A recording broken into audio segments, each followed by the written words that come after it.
this young man. And I can ask questions such as, how old is he? Where is he? How does he feel?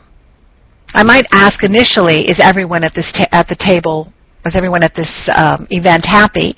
And then ask, who's not happy, why aren't they happy? And we could talk about family relationships as well as ages and all of the vocabulary focus.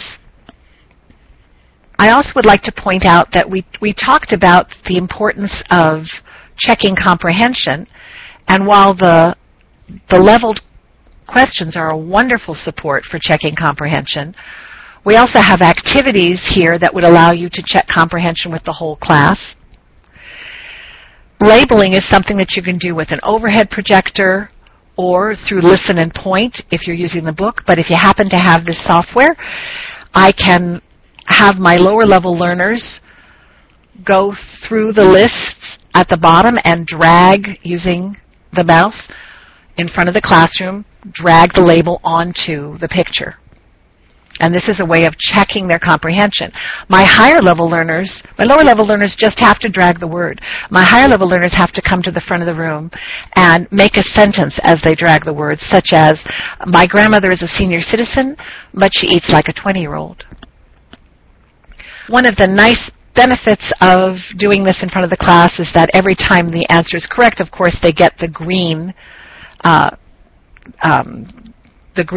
you've got it right color, but if they get it wrong, they get red, but they also get no face loss because there's no sound and it quickly goes back into the labeling and they're given a chance to try again.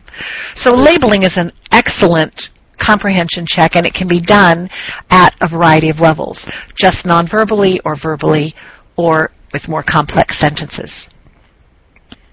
I'd like to show you another page that I'm very fond of. We talked a little bit about the importance of developing a conversation as a presentation tool. One of the great things about providing information for learners in this way, pictorially, is that some concepts really relate better in a sequence.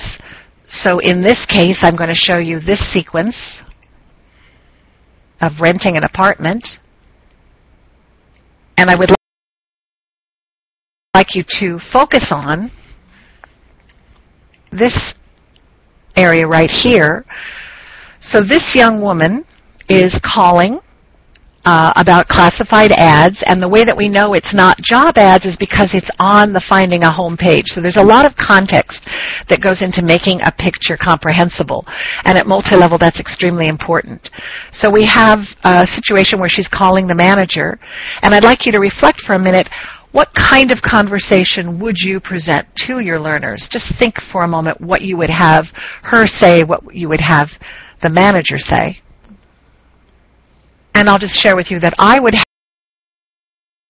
have the manager answer the phone saying hello, and the young woman would say, yes, this is Joanne. I'm calling about the apartment you have for rent. Is it still available? And the manager would say, yes, it is. Do you want to see it? And the young woman would say, yes, I do. And he'd say, how about 2 o'clock? And she'd say, that's fine. So in a conversation like that, the lower level learners would take the role of probably the manager who is uttering the lower level conversation. Or you could just have the lower level learners practice, I'm calling about your apartment, and have the manager say, yes, it's available, and come at 2. So the conversation can be leveled according to the language of the learners. My preference is to present the more advanced conversation and then break it down in practice for the lower level learners to simplify it. I'd also like to show you a page that works with telling a story. There are 12 story pages in the brand new picture dictionary, and one of the reasons that the story pages are here is because research has shown that we learn vocabulary authentically through stories and reading, and not maybe as effectively through lexical sets. Although all of the lexical sets in the picture dictionary are contextualized and thematic, these story pages really provide the most authentic presentation of vocabulary because we have, in fact, all kinds of words in this picture that wouldn't necessarily fit within one lexical word list. For example, we have a mother-in-law who is giving her opinion. And we have cousins who are laughing and children who are misbehaving. And let me show you those a little more closely. So here's our misbehaving children. And there are actually several of them in the picture. And then I can show you our opinionated mother-in-law. And we also have the laughing cousins. So laugh and opinion and misbehave wouldn't necessarily come together in any other situation than if you were telling a story. And you'll notice that the story page has an actual story to the right-hand side. And you might look at the story and say, well, this is maybe too advanced for my learners. I need a lower-level story. And the Oxford Picture Dictionary website has 2 levels of stories that you can print out, one lower than this and one higher.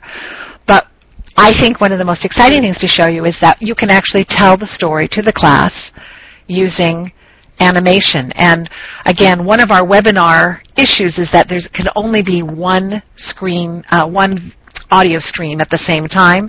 So I'm going to serve as your narrator, but if you were using this in front of a class, you would actually have audio reading the story. So I'm going to read the story and show you the story at the same time. Ben Liu has a lot of relatives, and they're all at his house. Today is the Liu family reunion. There's a lot of good food. There are also balloons and a banner. I'm going to slow down a little bit to make sure that we're matching. And this year there are 4 new babies. People are having a good time at the reunion. Ben's grandfather and his aunt are talking about the baseball game. His cousins are laughing. His mother-in-law is giving her opinion. And many of the children are misbehaving. Ben looks at his family and smiles. He loves his relatives, but he's glad the reunion is once a year. So this is a very simple story, and if you had an overhead of this page, you could certainly move a mask around the overhead telling the story in the same way. But this would allow all levels of learners in the class to understand the story as you're telling it. So a single picture can provide a lot of presentation and a lot of instruction. The last type of presentation that I'm going to show you very quickly is with sequences. And food preparation and safety we have so many more verbs in this version of the dictionary, but here's an example. Since some of you in the North and Midwest are cold, I thought maybe a little chicken soup would be soothing. And for those of us that are broiling on the coast and in Florida, think frozen yogurt. But here are a set of actions that you